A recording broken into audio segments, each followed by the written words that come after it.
In Aldous Huxley's Brave New World, dystopia results not only from the use of science and technology, but primarily because of the replacement of God with the religion of Soma and the worship of the positive human emotions and human pleasure that taking Soma evokes.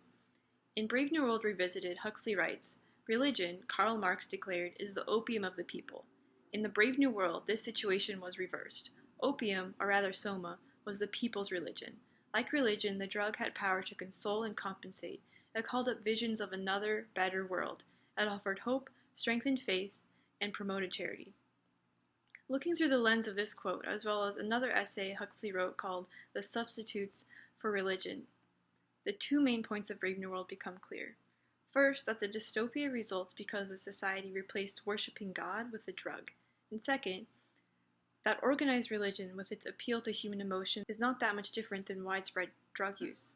In The Substitutes for Religion, Aldous Huxley writes about what he calls the fundamental religious state of mind, which is a sense of awe in the face of the mysteries and immensities in this world.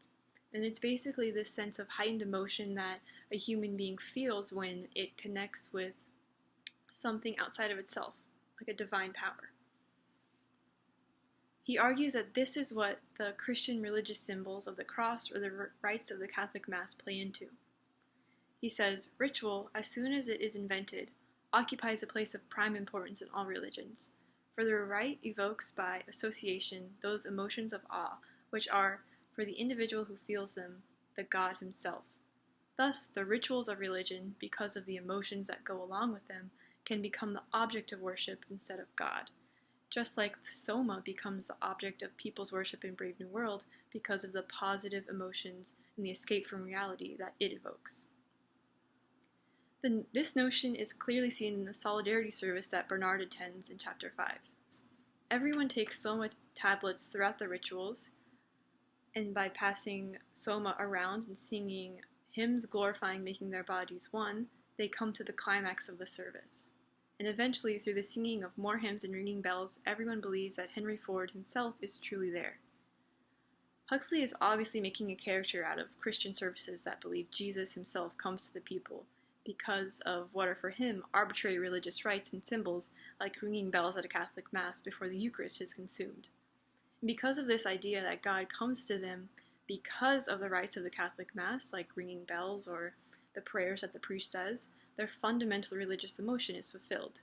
But in Huxley's reality, the rites are empty of meaning. That is why Soma and the belief in Ford make up the religious service in Brave New World, as they too connect people to the religious emotion that causes a sense of awe, but in reality are devoid of meaning.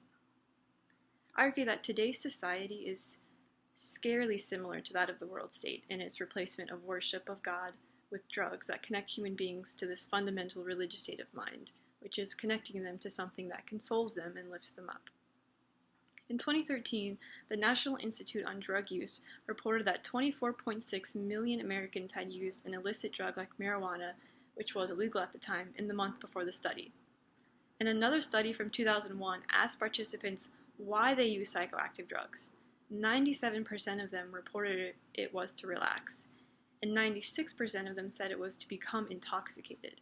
And that sounds almost exactly like how Huxley described the religion of Soma, when he said, "It called up visions of another better world, and it offered hope and strengthened faith." In addition to this, less and less people today are believing in God with each generation. Thus, the main warning our society should take away from the dystopia of the world state is not that of the state controlling science and technology, but rather that the people are willingly replacing religion, as well as God, with anything that fulfills their need for instant gratification and the worship of their own human pleasure.